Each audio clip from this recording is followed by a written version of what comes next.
यहाँ पर सारी जानकारियाँ सही दी जाती है, फिजूल का वक्त बर्बाद नहीं किया जाता है।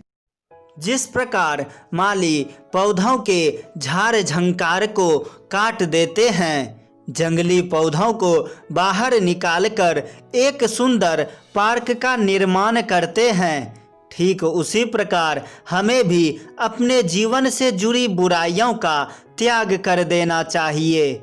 समय समय पर माली के तरह अपना आत्मनिरीक्षण कर जीवन से जुड़ी अवांछनीय चीज़ों को नष्ट कर देना चाहिए। तब जाकर हमारा जीवन अनुशासित होगा और हमारे जीवन में खुशियों का समावेश होते चला जाएगा। आत्मोकर्ष व्यक्ति निर्माण के लिए गुरुदेव ने 4 बातें बताई है। आज मैं आपके लिए उन 4 बातों को लेकर आया हूँ जिससे आप अपनी गरिमा बढ़ा सकते हैं, अपना निर्माण कर सकते हैं। अतः वीडियो को अंत तक जरूर देखिएगा। सामने दिख रहे लाल बटन को दबाकर चैनल को सब्सक्राइब करके बेल आइकन जरूर दबाएं। परम पूज्य गुरुदेव ने अपने तपोबल से एक विशाल गायत्री परिवार की स्थापना की। हम जैसे कई परिवार उनसे जुड़कर धन्य हो गए। साथ ही साथ आगे चलकर आपको बताऊंगा कि परम पूज्य गुरुदेव के इन 7 बातों से आपके जीवन की सारी समस्याएं समाप्त हो जाएंगी। आपके समय को गवाए बिना शुरू करते हैं आज का वीडियो।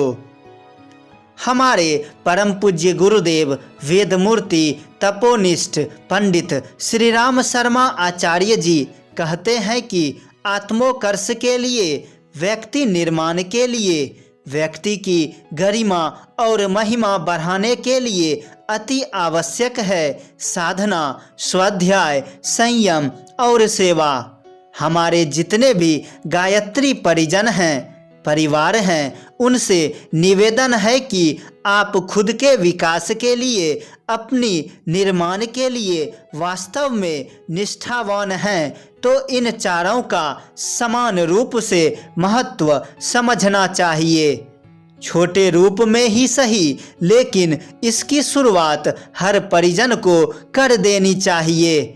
इन 4 के अभाव में हमारा निर्माण, हमारा उत्कर्ष, वो व्यक्ति निर्माण का उद्देश्य पूरा नहीं हो सकेगा। तो चलिए उन 4 चीज़ों के बारे में आज गहराई से जानते हैं। उपासना और साधना दोनों को मिलाकर ही एक संपूर्ण चीज बनती है। उपासना का अर्थ है भगवान, उनका नाम लें, उनका भजन करें, जप करें, ध्यान करें। साथ ही साथ यह भी कल्पना करें कि हम ईश्वर के नज़दीक जा रहे हैं। ईश्वर हमारे अंदर समाविष्ट होते जाएं और हम ईश्वर में समाविष्ट होते जा रहे हैं और अंततः दोनों एक हो जाएंगे। एक होने का अर्थ यह है कि दोनों की इच्छाएं, दोनों की गतिविधियां, दोनों की क्रिया पद्धति, दोनों के दृष्टिकोण एक हो। हमेशा ईश्वर के जैसा बनने का प्रयत्न करना चाहिए। हम ईश्वर जैसा बने, ना कि ईश्वर पर हुक्म चलाएं, उन्हें आदेश दें कि आपको ऐसा करना चाहिए। सही बात तो यह है कि उपासना का सही अर्थ है कि अपनी मनोभूमि को इस लायक बनाना कि हम ईश्वर के आज्ञानुवर्ती बन सकें, उनके संकेतों के आधार पर अपने विचार, प्रक्रिया पद्धति को ढाल सकें। भजन इसलिए जरूरी है। अब मैं आपको उन 4 बातों के बारे में बताऊंगा जिसे हमारे परम पूज्य गुरुदेव ने खुद के निर्माण के लिए आवश्यक बताया है। पहला, साधना। साधना का अर्थ ये है अपने गुण कर्मों को साध लें। वस्तुतः मानव 84 लाख योनियों में घूमते घूमते उन सारे के सारे प्राणियों के कुसंस्कार अपने भीतर जमा करके ले आया है, जो मानव जीवन के लिए हमेशा हानिकारक है। तभी वो स्वभाव हमारे अंग बन गए हैं और हम मानव होते हुए भी पशुवत व्यवहार करते हैं। हमें इस अनगरपन को ठीक करना है और सुगरपन का विकास करना है। जंगली झाड़ियों को काटने के बाद ही खूबसूरत पार्क का निर्माण होता है। ठीक उसी प्रकार बुराइयों का त्याग ही हमें अंदर से खूबसूरत बनाएगा। हमें हमेशा अपनी गलतियों पर विचार करना चाहिए, आत्मनिरीक्षण करना चाहिए, उनको सुधारने के लिए अपनी कमर कसनी चाहिए। आत्मनिर्माण करने के लिए धीरे धीरे आगे बढ़ते रहना चाहिए। दूसरों के दुख हमारे दुख हो, दूसरों के सुख में हम सुखी रहें, इस तरह के वृत्तियों का अगर विकास कर लें तो कहा जाएगा हमने अपने जीवन में साधना किया। जीवन में साधना की सिद्धि में किसी प्रकार के संदेह की गुंजाइश नहीं है। साधना का फल निश्चित ही भौतिक और आध्यात्मिक दोनों स्थानों पर मिलती है। दूसरा, स्वाध्याय। स्वाध्याय हमारे मन की मलिनता, उनकी गंदगी को धोने के लिए अत्यधिक आवश्यक है। दशकों से विचार हमारे मस्तिष्क में वही जमे रहते हैं जो कि हमने अपने परिवार और मित्रों के सानिध्य में रहकर जाना है। हमें श्रेष्ठ विचार अपने अंदर धारण करने के लिए श्रेष्ठ पुरुषों का सत्संग करना चाहिए।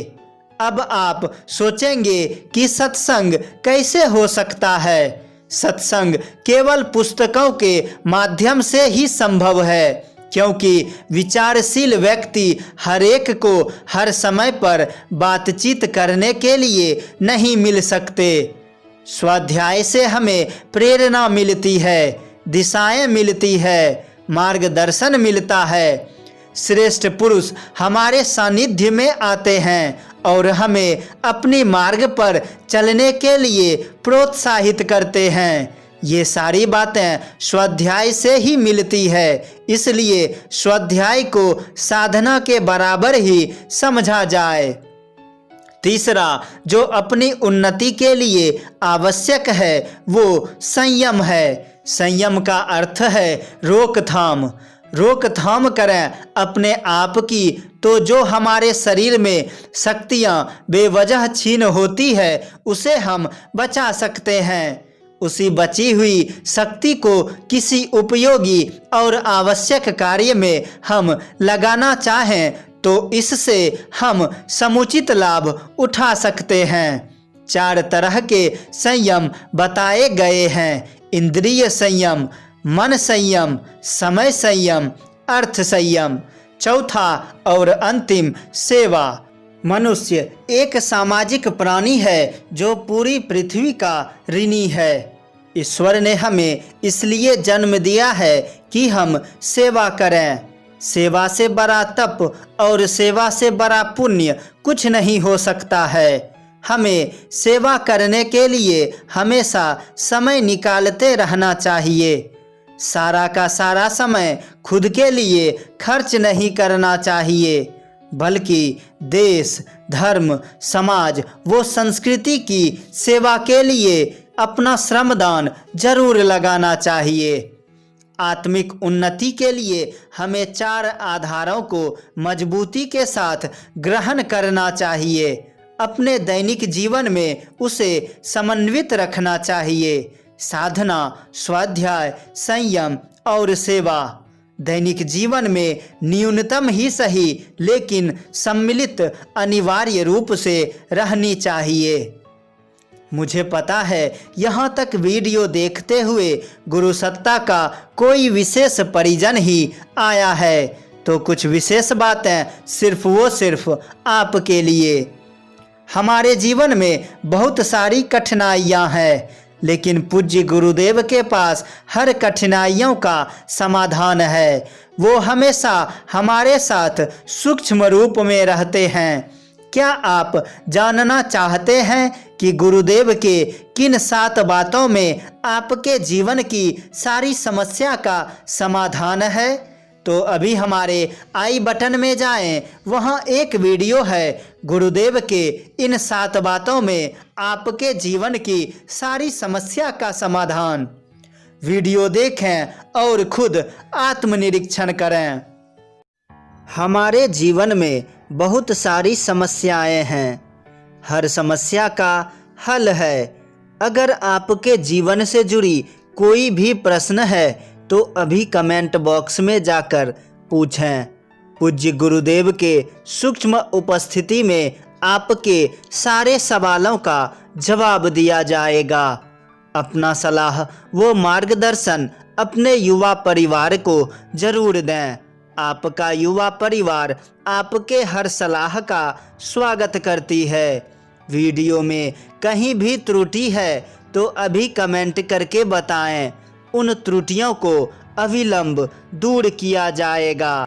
वीडियो को कम से कम 5 गायत्री परिजनों को शेयर जरूर करें। जो भी बातें अच्छी लगी परम पूज्य गुरुदेव और जो बातें बुरी लगी हमारी अपना छोटा भाई समझकर क्षमा कर दें। वीडियो देखने वाले हर भाइयों बहनों वो गायत्री परिजनों के चरणों में सादर प्रणाम। मिलते हैं बहुत ही जल्द अगले वीडियो में। तब तक के लिए जय माँ गायत्री, जय गुरुदेव। बड़े चैनलों को सब सपोर्ट करते हैं, क्या आप अपने इस छोटे से युवा परिवार को सपोर्ट नहीं करोगे? सामने दिख रहे लाल बटन को दबाकर चैनल को सब्सक्राइब करके बेल आइकन जरूर दबाएं और स्क्रीन पर दिख रहे नेक्स्ट वीडियो को जरूर देखें।